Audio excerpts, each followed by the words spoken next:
जीवनचर्या स्वच्छतार गुरुत्वपूर्णता। स्वच्छता अर्थ परिष्कार परिच्छन्नतार गुरुत्वपूर्णता। आम चतुर्पार्श्व एवं परिवेश उभय को परिष्कार परिच्छन्न रखिबा आमर एक गुरुत्वपूर्ण काम। एहार परिष्कार परिच्छन्नता आम शरीर और मस्तिष्क उपरे सीधा प्रभाव पकाई थाए। जेतेबेले आमे स्वास्थ्य संबंध में किछि आलोचना करूँ प्रथमे आमे स्वच्छता कथा चिंता करूँ।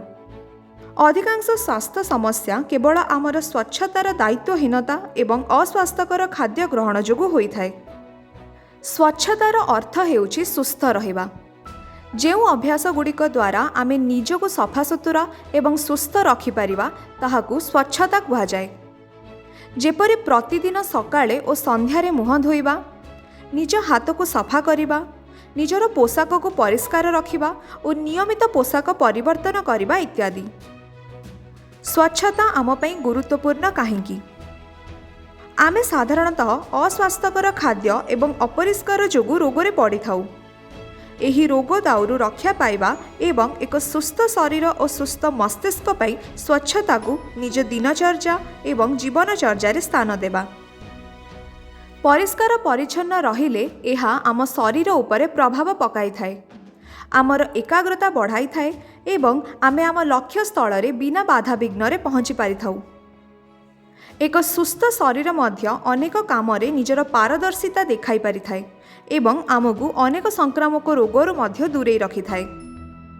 केवल जे आमर शरीर सुस्थ हेले आमे स्वच्छता कहिबा ताहा नुहे, खाद्य रे मध्य स्वच्छता अवलंबन करिबा। जेते संभव आमे निजको बाह्य अस्वास्थ्यकर खाद्यरु दूर रे रखिबा, यथा चाउमिन, नूडल्स इत्यादि। अस्वास्थ्यकर खाद्य एवं कीटाणु संक्रमित पदार्थरु हेउथिबा विभिन्न रोगरु सठिक परिष्कार परिच्छन्नता आम शरीर को सुस्थ रखिपारिबो एवं रोगठारु मध्य दूरेई रखिपारिबो। निजको और निज परिवेश को सफा रखिबा आमर कर्तव्य। एहार परिष्कार परिच्छन्नता आमको विभिन्न प्रकारर संक्रमणरु रक्षा करिथाए, कारण दूषित परिवेश रे कीटाणु, भूताणु, जीवाणु द्रुत गति रे वंश विस्तार करिथांती। आमे जदि स्वच्छ परिष्कार और परिच्छन्न रहिबा ताहेले एही अणुजीव आम शरीर को सहजरे प्रवेश करिपारिबे नाही एवं आमे अनेक संक्रामक रोगरु मध्य वंचित रहिबा। आमे आम शरीर किपरि स्वच्छता जोगु सुस्थ रहिबो ताहा आमे जानिले। वर्तमान आमे परिवेश स्वच्छता विषय रे किछि जानिबा। आमे निजे जदि स्वच्छ रहिबा और परिवेश जदि अस्वच्छ रहिबो ताहेले स्वच्छतार किछि अर्थ नाही।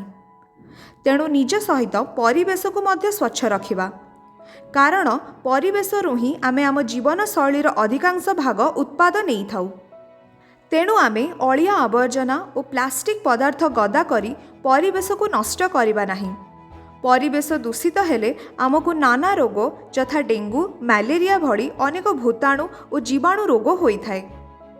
मोट उपरे कहबाकू गले स्वच्छता आमे आम निज शरीर और परिवेश को स्वच्छ रखिबाकू बुझाई थाए। स्वच्छ रहिले आमे साधारणतः निजको निज परिवेश को सुस्थ रखिपारिबा। शेषरे आम पई बासगृह, खाद्य, वस्त्र जेपरि जरूरी सेहीपरि स्वच्छता मध्य जरूरी। स्वच्छ रहिले मनुष्यर आयु वृद्धि होइथाए एवं मनीष एक सुस्थ समाज गठन करि पारिथाए। Thank you.